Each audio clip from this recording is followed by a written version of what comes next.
Hi, everyone. Welcome to I'm gonna take Christina out of here. Sorry. Hey, everyone. Hi. Restart. Here we go again. New year. Hey, everyone. I'm Jillian Sidoti. I'm joined with I Nate love Dodson. this. Wow. Wow. Somebody needs This to new make year language is just lessons for the new year. hitting you. I know. I was so excited about today, and now I'm tongue-tied. Uh, one of my passions. I'm Jillian Sidoti. This is Nate Dodson. This is the Entrepreneur Streamcast, and today we're talking about something that's very near and dear to my heart, which is goal setting, and we're specifically going to be talking about Japanese goal setting. I got inspired to do this because a couple of reasons. One, I got inspired by Nate. Nate has constantly, since the day I met him, I think, has talked to me about Ikigai, which is one of the concepts we're going to be discussing today. But I also got excited about this because one, I'm obsessed with goal setting, finding habits. If there's a book on goal setting and habits, I probably have read it, especially American ones. But then my kids and I went to Japan this past summer, and my kids are asking me already to go back to Japan, and my kids have been all over the world. Literally, they've been all over the world, and the one place they constantly ask, and we just were there 6 months ago, that they wanna go back to is Japan by far. And I will tell you, I also love Japan, and there's something about Japan that's fast moving, but very calm, super efficient, but very calm, unlike me at the beginning of this Streamcast, unfortunately, right? So, it Love got it. me to thinking, I had seen something online that one of, an entrepreneur that I admire, Jesse Itzler, talking about one of the concepts of Japanese goal setting, and I thought, "You know what? That would make an incredible topic for entrepreneur." So, I asked Nate if he would come and bring the concept of Ikigai and come talk about that, and I thought, I'm gonna do a little research. So that's exactly what I did. And I did some research on Japanese goal setting and found out that there's really 3 things that we're gonna talk about. And and if you're feeling like SMART goals kind of misses something for you, whatever that might be, then what I can recommend is Ikigai, Misogi, and Kaizen, and try transforming your approach to goal setting, bringing purpose, clarity, and sustainable success into your business. So, without Love it. further ado, I'm going to take it over to you, Nate, and have you talk to us about Ikigai. Well, sounds good. I mean, it's the start of the new year. We're all getting back into the swing of things. And sometimes it causes a little frustration and craziness. So, Jillian, you get as much grace as you need today. And I'm going to ask for the same. It's the beginning of the year. Just like you, just like everyone, it's time to set your goals. Try to figure out what the next 12 months is going to be. But I know Yeah. very specifically you asked me to speak on Ikigai. And I've got kind of an interesting story for you before I really get into it. And I'm sure you'll appreciate it or at least laugh.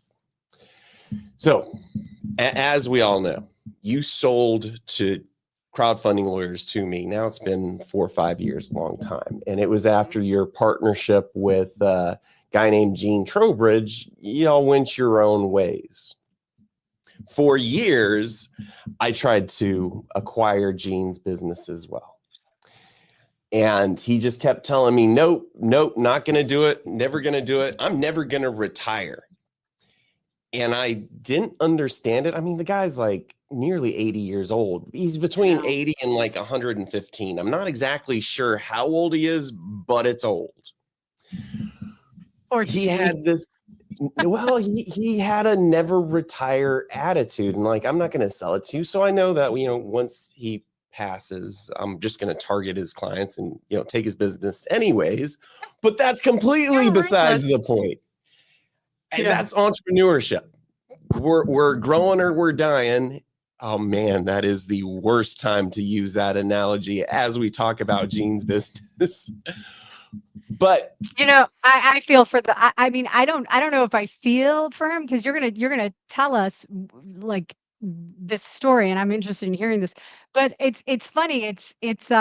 I feel bad for him, and I'm a little jealous of him at the same time to have that much passion about your business at an advanced age is pretty incredible and awesome. But then on the flip side of that, I'm like, I don't want to work at that age, especially not as an attorney, but go ahead. yeah, but it was actually very inspirational at the end of him refusing to sell me his business. And I actually gave him a book on Ikigai as just hey, let's talk about it. And I actually want to follow his path. I literally never want to retire because I found my purpose. And I want to thank you, Jillian, for helping me find my purpose. And today I enjoy working and doing these things and everything so much every day. I'm going to follow in Gene's footsteps and do it till I'm 120 years old, just like him.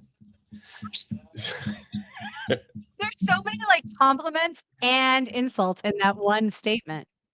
I love it. Just shake it up and see how it turns out. Yeah. But no, honestly, like I know the partnership didn't work out, but just like us staying connected, he's a great guy. He has his quirks, as we all do. It's funny. Yeah, it's funny. Who reframed my thought process about this is the comedian Amy Poehler. Yep. And she was married to that guy. I can see his face. I can hear his voice. He played Job in Arrested Development, but I simply can't remember his name right now. Anyhow, she was married to him, and I heard her in an interview talking to somebody about, a failed marriage, her failed marriage to that actor who I actually really like.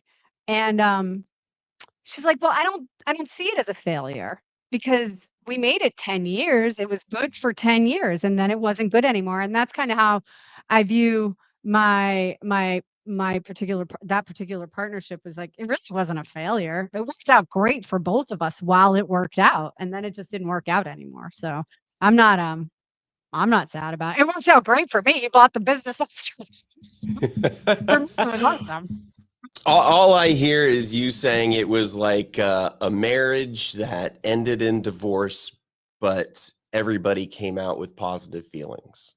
I think we came out. We're not friends. Do not get me wrong. We're not like super best friends or anything like that. But he's not somebody I would call up on the phone or anything like that. But I was good while it lasted. He was a mentor of mine for a long time, and I think that's for one of my New Year's resolutions. While we're talking about this, is one of my big New Year's resolutions, one of my kaizens, if you will, and which we'll get to, is to pray more. And just in these moments of like where there could be a negative thought, instead of having the negative thought, just to say a little prayer. And I think that's helped me so much. We're only on day 7 here of the new year. I think that's helped me so much with reframing the way I view things. Like not everything has to be put into this negative light. Even the negative things that happen don't have to necessarily be put in a negative light. We can take whatever lessons we learn from them, and move on from there. And Well, that's a lot of growth for me because I'm pretty sure I've said some pretty bad things to you specifically about that situation. you know what? I don't remember any of the negativity. I only try to remember the positivity. Sometimes it's, That's right. That's right. All right. Well, one more story, and then let me get right into the Ikigai, because it all really ties together. And this was before I met you, before we acquired Crowdfunding Lawyers, maybe 2018-ish. And at that point, and if anybody's listening, why I talk about the things I do, I was basically retired. My law firm was running along without me. I was golfing every day, and it was so unfulfilled, even though I'm literally living so many people's dreams of the business is systematized, and I'm just trying to figure out, what am I doing? And I went for way oversharing here. I went and did until I explained that I went to this ceremony of plant medicine. I went to an ayahuasca ceremony, and it was one of the most eye-opening self-discovery moments of my life. Changed so much. That's awesome. But so here's kind of the way it goes: is you go into these ceremonies and you say, I have this intention. And then amazingly, it's like your subconscious is able to communicate with you and help you reach your intention. And my intention was, what is my purpose? Why am I here? And then throughout this this ceremony, I start having these visions of like games and board games and roller coasters and all this stuff. And I realized, and it's like you have to be able to interpret that it is almost like a dream state when you're awake. So you're seeing this stuff, you're able to actually physically see it, but it's like a dream. And I realized this, okay, what's my purpose? Well, it's all just a bunch of games. You can choose not to play games. You can choose to play games. But the most important thing is whatever you choose to do, make sure you're having fun at it. And so that's at least where I really took that guidance.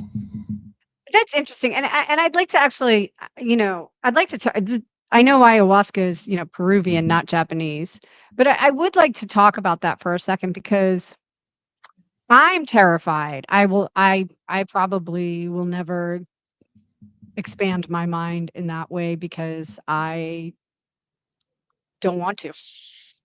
Fair enough. Yeah, I'm too scared. It's not for everybody. I have an unreasonable fear. Well, I don't know if it's an unreasonable fear, but I have a fear of it. It's just not something for me. And I probably have a story on why that is, but we'll save that for another day. With that being said, what I found interesting about that is what you said on why it went so well for you is that you put a good intention into it prior to doing it, prior to starting, prior to experiencing. And I think that's something for us all to consider, just like kind of like I'm saying, I'm going to start praying more. Like if I start having negative thoughts or I'm not sure what to do, I'm going to just pray. I'm going to say a quick prayer.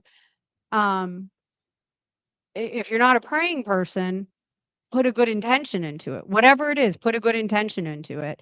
And perhaps the outcome will be different or better. The outcome will be better. Whatever, if you have the correct intentions and energy put towards it. So, all right, let's get into this.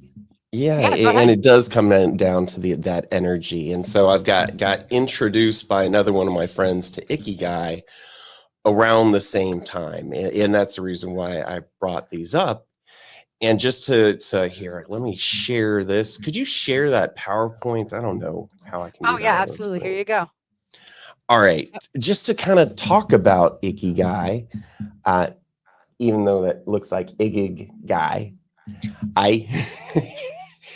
Ikigai is for you to be able to find your purpose in life, and where it really comes from, and the reason why it's more of a Japanese strategy is that Japan has more centennials, people that have lived beyond the age of 100, kind of like Trowbridge over here, still working at 115. But he found his purpose. He found his Ikigai. And this is actually the reason why they believe, besides like a good diet and not just sitting on the couch watching TV all day, why so many people in different, they call them blue zones around the world, where people just live a long time. And at least in Japan, they give a lot of that credit to this Ikigai.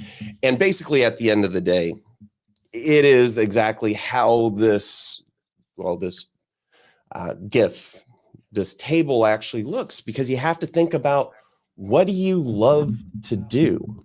At the end of the day, that's kind of the same thing that I was learning is, if you don't enjoy it, don't do it. And you can arrange your entire life like that. Secondarily, what are you actually good at? Wait a minute. Wait. Yep. hold on. Yep. If you don't enjoy it, then don't do it. But like, let's talk about that for a second. Mhm. What if I don't enjoy like one thing I used to hate doing, and you just suck it up and do it, was going to, this is gonna sound terrible. Oh my God, I'm gonna sound like a horrible person. One thing I didn't enjoy doing was going to my oldest son when he was like 6, going to his basketball games. Why? Mhm. Because he was terrible. He never practiced. He would fight other kids over the ball. It was just like torture for me. But I don't think that means I can't not do it. So, right? I Yep. still have to go to his basketball games. I can't I'd be a bad mom if I was just like, I'm just not gonna go to my 6-year-old's basketball games. By the way, everybody, I went to all the basketball games and he's 17 years old now. So I wasn't that bad of a mom. And since we're talking about entrepreneurship, you start your business and you're wearing every hat there is. Right. Right. It's a very similar concept, but another exercise that really deals with this circle of what do I love, and also this next step of what am I good at. Mhm. I literally use that to design my life. Taking the business, putting it into quadrants, and listing out everything that I've got to do for this business. And there are things all over the place. But the Mhm. purpose of organizing a business, scaling a business, and creating more is literally that, hey, you're trying to put systems in place and people in place so you don't have to deal with the things. And the reason why you put these in quadrants is, let's start talking about what am I not good at and what do I don't like. Guess what? Those are the Right. first roles that I'm going to hire for. I'm going to put on somebody else. I'm going to get out of it. Mm. Then the second things, it's between the what am I good at, but I don't love, and what do I don't love, but I'm actually good at. And it's kind of an internal decision of, do you have that motivation to actually learn and grow as a person? And I hope everybody does. I sure know, Jillian, you do. Because if that's the case, the next things to get rid of are the things that you don't like and you're already good at, because you want to grow in that. I may not be great at it, but I sure do love it. And at the end of this business growth path, if you can just live in that box of I'm good at it and I love it, all of a sudden working till 125 like Gene Trowbridge, that's not too bad. So that is literally, I've designed my entire life around these concepts because now I do feel like I'm living the best life. And it all ties into even that next step of, what do you get paid for? If you're starting a business, you're getting out there and shaking the bushes. This ain't a charity. Or if you're doing a charity, that's something else entirely. Don't listen to Entrepreneur. If you want to make money and a bunch of it, watch Entrepreneur. And if you want to be able to create your business that can scale, that's why you're here now. It was all about making money at the end of the day. And there's a lot of things that I'm good at and I love. Well, I love, but I'm not good at golf. But nobody's ever going to pay me for that anyways. So that's never going to be that ikigai. Starting a business, scaling a business, seeing it blossom into a teenager, growing into an adult, and getting paid for that, it's an absolutely amazing feeling. And then that last step is also part of that feel-good situation of what the world needs. At the end of the day, and this really, it all reflects back to starting your own business. If the world doesn't need what you're doing, then the world is not going to buy or happily buy. And so it all ties in together with the, what does the world need? Well, guess what? The world's going to pay you. Hopefully you can get paid for what you're actually good at. And finally, that you enjoy. And you take those 4 big concepts. It's called a Venn diagram. You put circles down, and where the circles connect, that's the right decision to make. Mm. And that's the entire substance of this concept of ikigai. What do you love to do? What are you good at? What does the world need that you can actually make money at? Now, all of a sudden, you're in a situation that you can work till you're 130, just like Gene Trowbridge, because now it no Throwing an age. longer feels like He's gonna be 200 years old by the time this is over. I know. Sorry, Gene.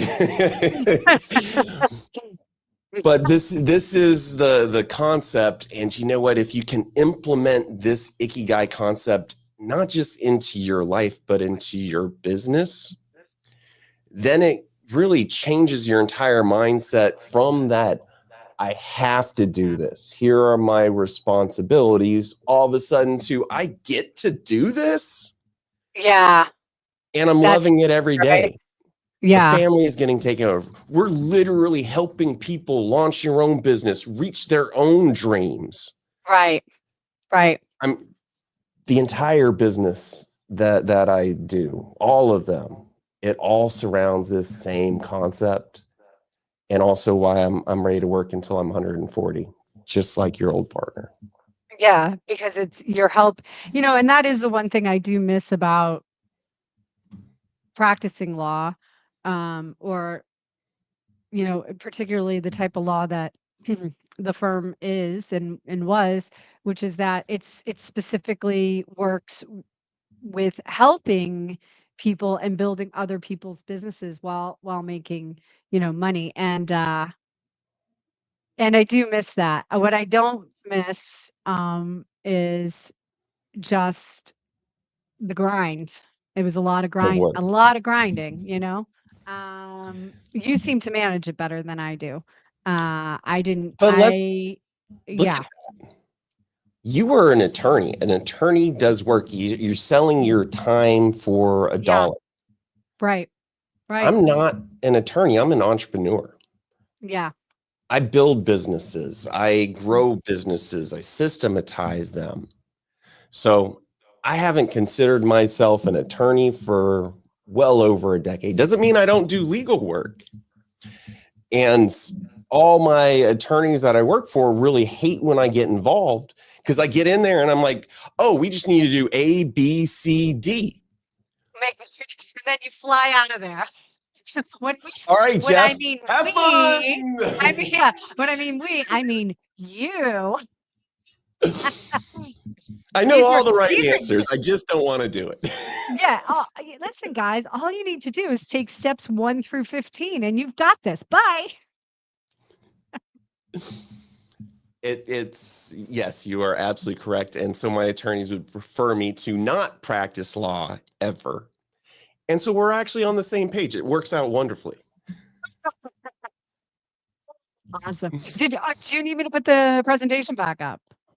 No. I took it down because we were talking Ikigai, and that was literally the one slide that was dealing with it. So Oh, we're really? good Oh, there. so that's all righty then. Okay. All right. So, well, it's funny. I'm kind of stuck on the concept of what does the world need? Um, And I guess the question becomes, by the way, I want everybody out there to know I am not going to become a professional musician. But if you had asked me when I was 18 years old, the dream was to become a professional musician. I wonder though if that's something the world needs. Is it something the world wants? Of course it is. Of course. Of course. Don't be crazy. Of course it's something the world wants. But the world needs it. So I'm kind of struggling with that.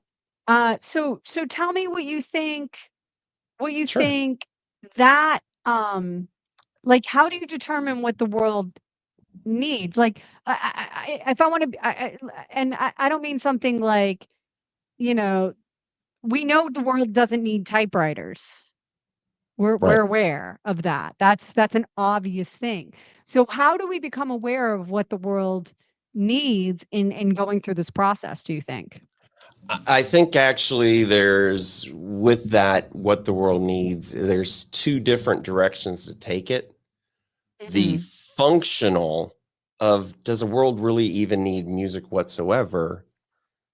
No. However, will the world pay you to produce music? So I actually think that Right. what the world needs and what the world will pay for is really one of the same. However, I do look at it a little bit differently as inspirational. What Okay. brings positiveness, that good Positive. energy Good energy. Yeah. to the Yeah. world? Mhm. And to, reflect on how this, both of them may be complete polar opposites. That, let's talk about the United Healthcare guy. Okay, it's sad when anybody Oh, wow. gets, Yes. Let's do it. put down. But Mhm. the world needs, well, the US needs healthcare. It's mandated, it's required. Without healthcare, insurance, we don't get healthcare. So absolutely, it's what the world needs. But for United Healthcare, which has a decline rate of, I don't know what it was, like 80%, it was a ludicrous level of declines. That's really not positive for the world. World Right. needs it. It's not positive. People will pay for it. There's there's no alternative, especially with that, when it's usually your employees are blah blah blah. Employers are picking it. You're not even making the decision.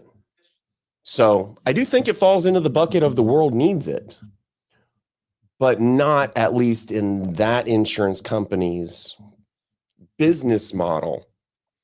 It's still not bringing a positivity and things that people actually want to need.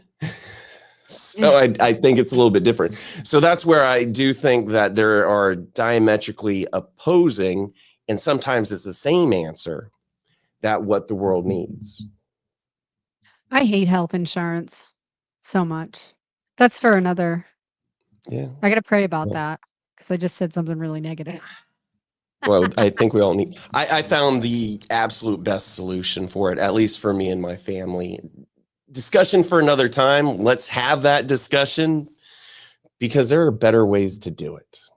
Yeah, I agree, and I would like to have that discussion. Maybe we'll do that, next week or so. But, because I think that's a really important topic, especially for entrepreneurs, right?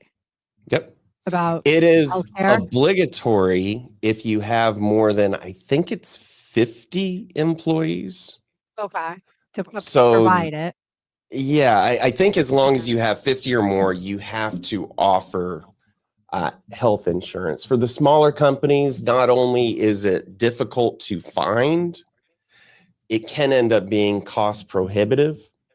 Oh, yeah. And for that discussion for another day, there's solutions, there's better ways to do it, and there's reasons why you can't do it with the company sometimes as you're starting up.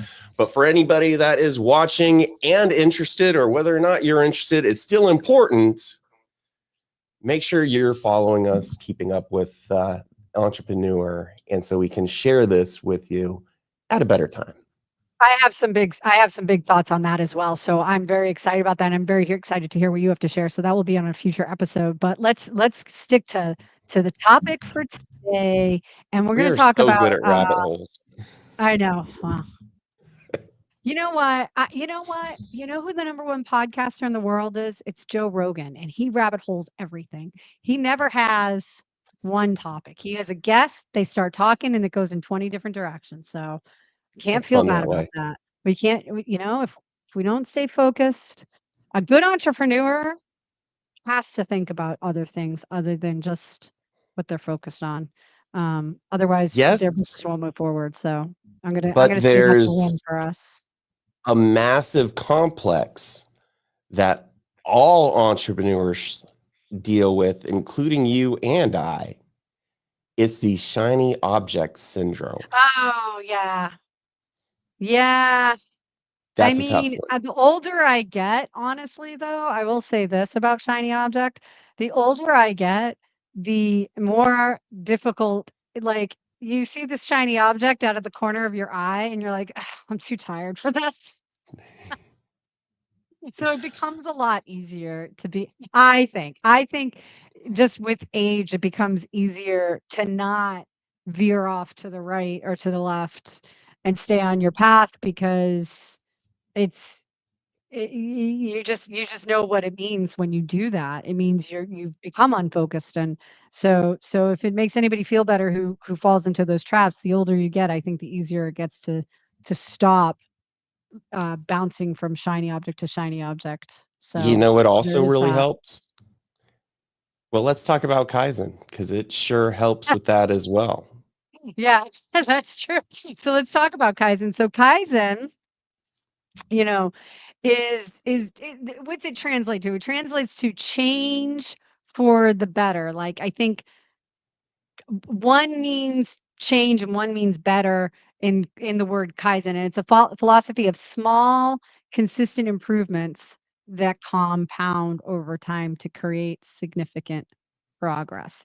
And this is just true. This is so simple, and yet we don't do it. We want the quick fix. We want to go from 350 pounds to 150 pounds and muscular and ready for, a bodybuilding contest or something like that. So, where did Kaizen come from? Kaizen came from, actually, it was born, this isn't some ancient Japanese tradition. This actually just came from World War II. After World War II was over and Japan had to rebuild its industries, they started implementing the concept of Kaizen in their business, and particularly Toyota. I think this was born out of Toyota. So it it instead of aiming for a dramatic change overnight, what Kaizen focuses on and how you can apply this in your own life is incremental progress that feels manageable and sustainable. And it builds momentum and avoids burnout. Like, these are all the big things. One thing I found fascinating, Nate, when I was doing this research was never strive for perfection was a point in one of the audiobooks I listened to. It was saying that if you're striving for perfection, you will not have Kaizen. There is no such thing as Kaizen. So all you need to do is go for little improvements. So let's talk about this on a personal level. The way I immediately started applying this on a personal level is I was really overwhelmed with some of the parts of my house that were cluttered or had needed improvements, and all I could see was all of those things. I could only see like the whole entire thing that I needed to get fixed. And when I stopped doing that and started implementing, if I just spent 20 minutes to an hour per day on a household task, then I'm going to get it done. And that's exactly, what happened. So instead of like saying, and this helped tremendously with getting my kids to participate too, because you say to kids, I don't know if you have this experience with your girls, but you say to kids and you go, this weekend we're doing chores all weekend long. They immediately pull the covers over their heads and tell you how sick they are. Disappear. They Absolutely. can't possibly participate in such an activity today. So that's what really, really helps in applying Kaizen, is that I can say to my kids, hey, spend 20 minutes to an hour helping me get this done, and then you can do whatever you want for the rest of the day. You can go play video games, you can do whatever you want. And I've actually been able to do that with my youngest. It's worked out beautifully because I've been able to add things to the point where he's doing a list of what we'll refer to as chores before he gets to play video games, and he just knows it's what he has to do. And now he's so like, I just incrementally added those things on instead of telling them, you need to do Duolingo, you need to do a couple of pages in your little workbook, you need to practice your guitar, and you need to do this chore. Instead of piling that on him, it was, okay, you need to do Duolingo at least once a day. Okay, you need to do the Duolingo daily challenge. Like, and then, I gradually, and now he does all of those things without being asked, gets them done before he plays video games. So that's, I mean, just using that example, think about the improvements you can make yourself. Like, today I'm going to run 10 minutes, or today I'm going to run 10 minutes, and then the next day 15 minutes, then 20 minutes, then 25 minutes. And the next thing you know, you're running for an hour or whatever it might be. Same with your business. Oh, my accounting, my marketing, this thing has to be fixed. Or let's just take social media as an example.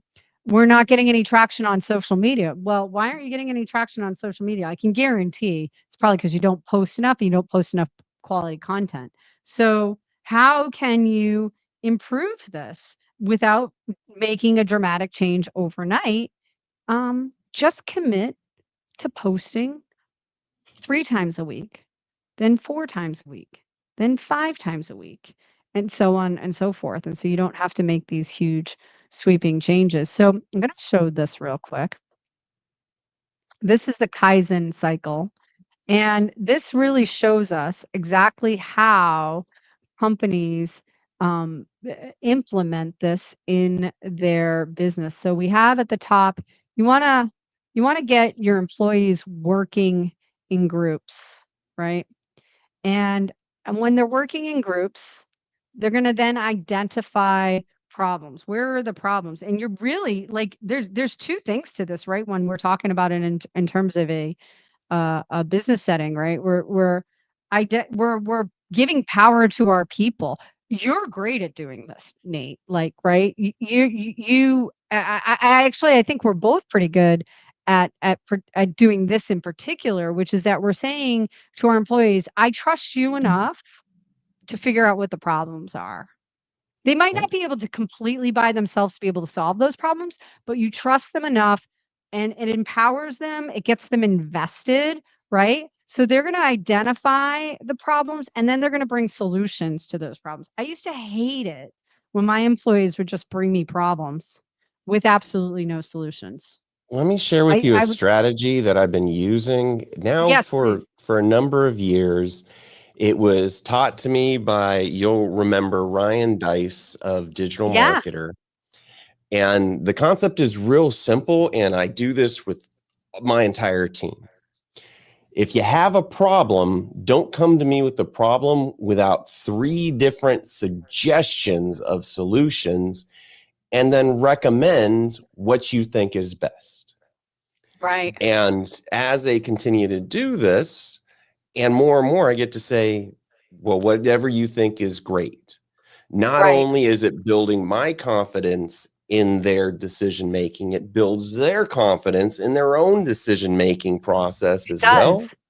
It So absolutely does. ultimately, you're empowering people. They're a happier team, happier group with more confidence in what they're trying to accomplish by making them make the decisions. Oh my God, what a concept. Makes your life easier as an entrepreneur and pushes the business ahead with any of these problems that come up. And something that you had, a word you haven't used yet is continuous improvement, where it is just Yeah. every day. If you can do things 1% better every day, you think of, okay, well, that's 300% better every year. Fantastic. But no, you forget the compounding effect.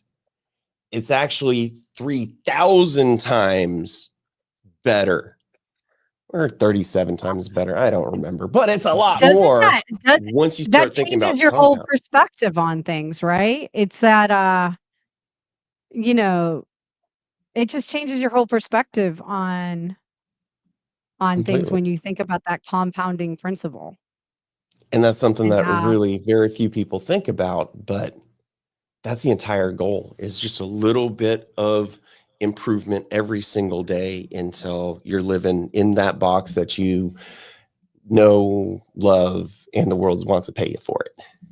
Yeah, hey, you wanna know, I don't know this I know why this came to mind because it's all related, right? But the thing that I thought of when you started talking about, like, that that, uh that compounding effect, right? This scene in the in this movie is the thing that came to mind in this conversation. You're gonna laugh. The Karate Kid. And when Daniel's son gets mad at Mr. Miyagi because he's like, "Mr. Miyagi, I have been doing all of these chores for you for weeks now. I'm wax on, wax off, paint the wood, and I'm not learning any karate." And then all of a sudden, it's all compounded into making him, the Karate Kid. So, you know, which is also it's Japanese. Look at that. Continuous It's growth. It all ties in the together. continuous growth with incremental steps. There you go. Sorry to So jump right in the middle of oh, no, your no, I that's what I graphic want. walkthrough. That's what we're supposed to be doing here. That's what we're supposed to be doing here. But, like, this is the great stuff that they so then you say, "Okay, here your employees bring in their solutions," and then you say, "Alright." I feel like, though, some of those times you're gonna be like, "Okay, that's a terrible idea," and you're just gonna reject, and you're gonna have your reasons, and you'll give those reasons. But let's just say you have some ideas, you have some solutions to some problems, and then what you're gonna do is, "Okay, here are solutions. We don't know what's gonna work. We don't know what's gonna work. We don't know what's gonna not work. So what we're gonna do is we're gonna have a trial and error period. You this actually this part right here is where you can start putting in Mhm. some SMART goals, right? You can start saying what your specific measurable goals are going to be and then have a time constraint on those things in order to find out if your solutions within your Kaizen cycle work, and then analyze the results of the tests, test to see if it worked. And if the results are promising, then apply them. And then you're just going to start it all over again. And you can apply this in life. You can apply this in your business. So it's just those incremental little changes. Where can you make um, those changes? So there's 5 principles in Kaizen that I've discovered within doing this research. The number one thing is that you want to first know who your customer is and understand what their expectations are, right? Uh, One thing we know when we're doing this podcast or this live stream is that our customer is on our entrepreneurs, and we understand that they're going to want information that they can apply immediately to their business. So we say this on this live stream. Please put your comments and questions in the comment Ah, box below so that we can regularly gather feedback to refine the service we're providing of providing this live stream. So that's what you do. So you want to know your customer and understand the needs that they have, and then regularly gain feedback from them. Then what you're going to do is you're going to put a process in place to meet those needs. Let it, and the concept here is called letting it flow. Ensuring your processes are smooth and full of and free of bottlenecks. And truthfully, I'm constantly working on that with this podcast.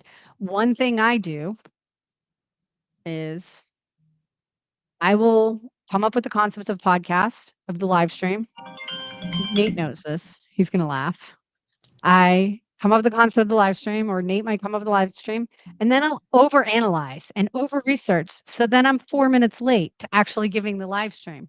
Do I start 5 minutes beforehand? Heck no, but I continue up until 5 minutes after we're supposed to be started. every time it's that mad Every single scramble, and time. it's like At it's least I'm becoming comically aware of what the entertaining. problem is. Like, listen, I've identified the problem. Now I have to just come up with solutions, and then I'm gonna do a trial and error. Look, I'm gonna apply that to this very live stream right here. Alright, the next thing is called Go to Gemba. Um, and I had to really look into this and figure out what Go to Gemba means, Is which that is one that word or like let's go to Gemba? No, go to, and then Gemba is the word. So your Gemba is the real place where work happens, so you can observe and understand the process. Like, you know, it's kind of like going back to United Healthcare CEO. How many times does he get on the phone with customer service? You know, how many times is he actually talking to customers? How did this fate befall him? Because he spent all of his time in a boardroom with board Mhm. members and never um on the line with actual customers, never talking to doctors, never talking to sick patients, never talking to the insured, but instead spending all of his time with shareholders and board members. And I mean, that's an extreme example, right? But this is where we fall short. Starbucks recently It, had this problem where but their I leaders mean, at weren't the end of the engaging. day, Yeah, like the most important thing, at least in my perspective of business, is you nailed it. Who are your customers? What right. do they need? What do they want? And without getting that continuous feedback, how do you not only meet their expectations, but exceed and excel with them? Because at the end of the day, it almost doesn't matter what your business is or what that widget is. If you can do it better than the next guy in terms of your client customers' feelings afterwards, hey, was this a great process? Did it work out well? What were the results? Versus, and this is a huge issue in the legal world, attorneys can be jerks and not provide any sort of customer service. Yeah. So that's really where this is applicable to absolutely everybody in business and why it's so important. I mean, I think I was a good attorney, but that's not why I had a great business. It was because we had great customer service. Full stop. We had great, what I called bedside manner. You don't think of a lawyer as having good bedside manner. You think of a doctor as having good bedside manner, but we had great bedside manner. I would take my clients' hands and hold them and stroke their hand, the top of their hand, and say, there, it's gonna be okay. I was really good at that. It also killed me, and I'll tell you why in a second. But and I was very understanding and listened to their problems and gave them the time of day and answered all their questions. Whereas a lot of lawyers simply do not. They just don't. They don't return phone calls, and that was what set us apart, was that great customer service. Where it Mhm. killed me was because I also took on my clients' problems as if they were my own. And they weren't my own. And that's why it stressed me out so much. I think now I would be much better at separating those 2 modes of operation, right? The mode of operation of ru saying it everything's gonna be okay, I'm gonna help you, blah, blah, blah, and and and and and also recognizing, their problems are not my problems. I'm gonna try to help them through their problems, but their problems are not my problems. I should still sleep at night. They might not be sleeping at night. That doesn't mean I can't sleep at night, like that kind of thing. So, um, but yeah, that's huge. And then what you also want to do is taking those things when you get to your Gemba and you figure out what it is, what needs to be done, then empower your people to improve the process. Empower your people to make sure that they are responsible for success and they feel valued in doing that. So, you're getting feedback, you're having meetings, you're meeting with your team, and I know, especially in Silicon Valley and in some of these high-paced, high-pressure environments now, meetings are becoming less and less popular or valuable, and I get that. I get that. Nobody wants to be in super long, boring, pointless meetings. I hear that. But there can be touch points, Slack, like we use in one of our businesses, Nate, or other just, "Hey, let's check in for a minute," Mhm. or "Let's get a cup of coffee," or something where you're checking in with your team and making sure that they're okay, they feel valued, and they understand that they're responsible for success just as much as you are.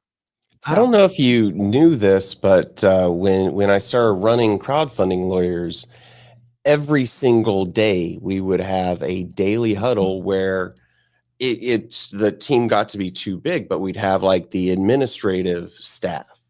Yeah. We'd all get on the phone for 15 minutes. What are the big goals? What are people's wins? Anything that's going on with them to really create that connectivity. Because frankly, the business is nationwide. To Yeah. this day, all the attorneys do that.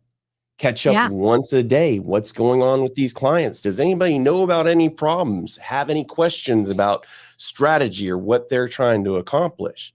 And to this day, the attorneys do that every single day.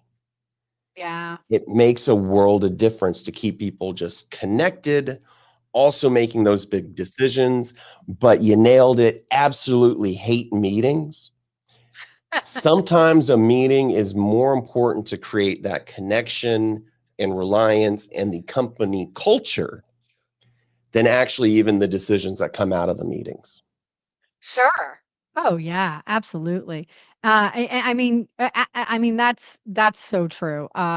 It really does. It really helps the employees feel seen, I feel a lot of times, but it also helps me. It's twofold, right? It keeps people accountable too at the same time. I noticed when I stopped meeting with people on a regular basis, not to be rude to any of my former employees, they weren't working. It Yep. was like when the cat's away, the mice will play. But having a team that's accountable to their team, Yeah, to their true, decisions, true. Makes a gotta huge difference. Yeah, the and finally scalability. yeah, and finally, in this Kaizen process, what you wanna do is you also wanna be transparent. You want data to be, um, shared. You want the successes and failures to be shared with your team, so it it fosters collaboration and it fosters, some level of trust. This doesn't mean you tell every employee everything that's going on, but you don't keep unnecessary secrets, I guess is the best way to put it. Uh, Well, we used to have monthly, not monthly, quarterly, financial meetings, and we wouldn't tell our employees necessarily how much money we made. We would say where our improvements and where our failures were. So, for example, we improved revenues by this much, but we also had expenses by this much, which made our profit go down by this much. Like do it that way, or the opposite. We had revenues of this much, but we were able to cut expenses and improve profits by this much. Whatever it might mean, and we would talk about it in percentage basis, so that they at least were informed, they shared mhm. in the success, and they also understood the failures, and they understood the data and what needed to be done, what the numbers were, so we all knew what needed to be done to go forward. And that way, you don't have sensitive information out there in the hands of every single employee, but you're still being open with them and honest with them without taking too many risks. So there's the complete opposite strategy, which some businesses really do and do well, which is more of an open book style management and team building where just everything is shared. Hey, Right, you want to figure out how much we're spending on stuff? The information is available because you're seeing what I'm seeing. You're also seeing the right. problems that I'm seeing. And honestly, we do a little bit of in the middle. All of our employees know how much in revenue they bring in, or we bring in total. Everybody knows what's our payroll. In general, what are our monthly budgeting expenses? So they know the big concepts. And if it comes down to it and we're way off, they know that too. And so we dive in a little bit deeper of how can we fix this? How So a Yeah, little bit that's of both great. actually benefits. How can we fix this? And then what do people volunteer to fix it? You know what? They honestly, one of the biggest things is when difficult decisions have to be made, they understand it in advance.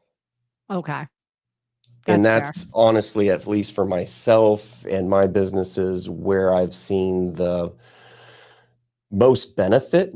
I mean, yeah, we're trying to adjust this over here. We're trying to reduce our variable expenses based on an hour work, like those little things. But okay, now we have to reduce this budget. Now we have to let this person go.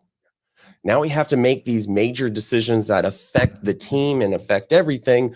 But at the same time, everybody understands as the decision and sometimes painful process proceeds. Yeah. Yeah. And I have to say, I've been very bad about firing people, as you know. I'm not very good at it. And sometimes what you really got to look at is sometimes you're doing that person a favor by firing them. They're not happy. If they're not doing a good job for you, they're clearly not happy. So why are they there? Right? I see it as you're helping people get to their better place for themselves, where they Right. want to grow, Yeah. where they want to be. So for better or worse, it doesn't bother me at all because I literally feel like I'm helping the people that have to go. I haven't quite gotten there. Well, anyhow, we're not going to talk about people we fired before because Yes, that let's would not. be wrong. So, all right, let's get on to the final thing, which is Misogi. And like I said, I heard Sarah. Actually, I heard Sarah Are we staring Blakely's at your husband. house? Is This this is my your house. Yeah. pool? This is my pool. I'm going to talk about it. I have it up here for a reason. There's a reason for That's this. I'm here to So ooh and ah. yeah, so misogi is from a Shinto tradition. It's funny because I heard Jesse Itzler talking about this, and he talked about it in one way, and then when I dug into it deeper, it's way deeper than just coming up with a big, hairy, audacious goal. It's like it's way more philosophical and personal and spiritual than just having a big goal. Um, Misogi it's rooted in Shinto tradition. It's a ritual of purification. So, and it involves standing under a waterfall or immersing oneself in like super cold water, like Wim Hof or something like that, to wash away negativity and distractions. So this is what I'm going to do. Like, cause I don't think I am of the opinion that just doing this in your shower is not it. You need to make it ceremonial. You need to make it a ritual, right? So what I'm personally going to do is I'm going to stand under this here waterfall early in the morning when it's colder than usual and wash away my negativity and my distractions. I'm going to do it and in the context of goal setting, Masogi is about clearing your mental and emotional slate to set one bold, transformative goal each year. So, what's your big transformative goal that you're going to set this year? This is like your North Star goal, something so bold and ambitious that you normally would never you could never imagine that you would be able to do it. And it challenges you beyond your current self. It should be slightly out of reach, but very exciting. I have a goal. I'm not going to share it right now. I might share it later. I have a goal that's absolutely something I would never do. It came to me when I was contemplating this whole Misogi thing. I thought, yeah, I'm gonna try to do that, and we'll see if it works out. I'll share it maybe at a different date. But this is like something like I'm gonna quit my job and start my new business. I'm going to run an ultra marathon. Um, I'm going to I don't know. What are you gonna do, Nate? I'm still trying to figure that out. That's why I'm doing this. I'm trying to goal set and plan for myself for 2025. But I do want to ask you as you're going through this, what's the difference between Misogi and having a BHAG? BHAG, your big, hairy, audacious goal. That's the way I've always thought about it. How different? How should I think about it differently? I really think you need to like when we think about when I hear big, hairy, audacious goals, this brings me back to the hustle days that I used to subscribe to, and the hustle culture we're so used to here in the United States. And I don't want to say I reject that culture because I think it's done a lot of good for me, but I think this is much more meditated upon. Uh, I you have this purification ritual you should go through first and get that done and wash away the negativity and have that blank slate prior to and really purify yourself prior to starting this big goal. Like, how many people do you know that are just like, I'm going to do 75 hard, and then they tell you about how they're doing 75 hard? And to me, um I have some pretty negative things to say about 75 hard. I don't think it's a bad thing if you go into it with the proper mindset, and you understand why you're doing it, and you've purified yourself to get rid of whatever negativity. I think a lot of people do 75 hard because they believe it's going to be um it's gonna be some kind of very quick physical transformation. I know it's called a mindset challenge, but every time I've seen, 75 hard, it looks like to me like, Can you explain what that um is? you don't know what it is? Oh, yeah. Oh, I'm I have sorry, I'm no sorry, I'm clue. sorry. Yeah, 75 hard is I don't remember the guy who came up with it. I'm so bad with names. I really maybe I should put that on my But if you goals to saw him, you surprise if know him. I'm Yeah, so if I saw him, I knew him. So, the 75 hard is like this mindset challenge that this bodybuilder guy came up with who I think owns a protein powder company. I think that's who it is. And the whole concept is that you work out twice a day for 45 minutes each time, once outside, once inside. You have to stick to a diet. You have to drink a gallon of water every day. You have to read for 10 minutes a day, and you have to abstain from alcohol. And you do it for 75 days. And if you mess up any one of those things, then you have to start over, right? Okay. But This sounds horrible, but I get the yeah, okay. concept. Drinking water, a gallon of water is good for you, sure. Yeah. Sticking to a diet is good for you, sure. Working out is good for you, sure. But like, this is a vanity challenge, really. Let's be honest. What's working out twice a day going to do for you? It's you're going to probably look a little better, right? Maybe you look a lot better. I don't know. But read 10 minutes a day. Read what? Yeah. Read what? Like, I feel it's just it's a vanity challenge. So when I look at Masogi, I want you to yeah, thank you. So,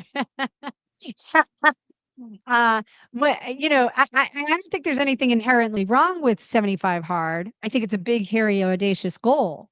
I think if you really want to get to the Masogi of it all, and this is based on just my very rudimentary understanding of Masogi, is that you've really got to come to a meditative state. You've got to purify yourself. You got to understand I am ready to take on this goal. I'm ready to take on this challenge, and I'm taking it on for the right reasons. The mindset is there. The goal is pure. The goal makes sense. And it's the right challenge for you at the right time, and you've meditated and thought about this. You're not just jumping into a big, huge goal for the sake of jumping into a big, huge goal. Sounds like The we all end. have something to think about over the next week.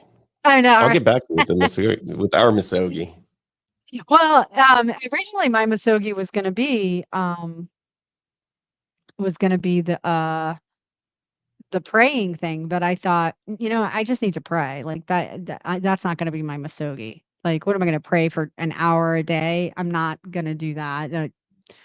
So I'm just gonna make incremental improvements, and I have a little routine, and I've kind of made that a little Kaizen for myself as opposed to a Yep. Masogi. So, all right, And that's everyone. how it We went all over. ties in together. We Yeah. always go over in Yeah. rabbit holes and everything else, but it's always a wonderful time with you. And I love talking about and diving into entrepreneurship. So thank you, everybody, for dreaming and thinking right along with us, too.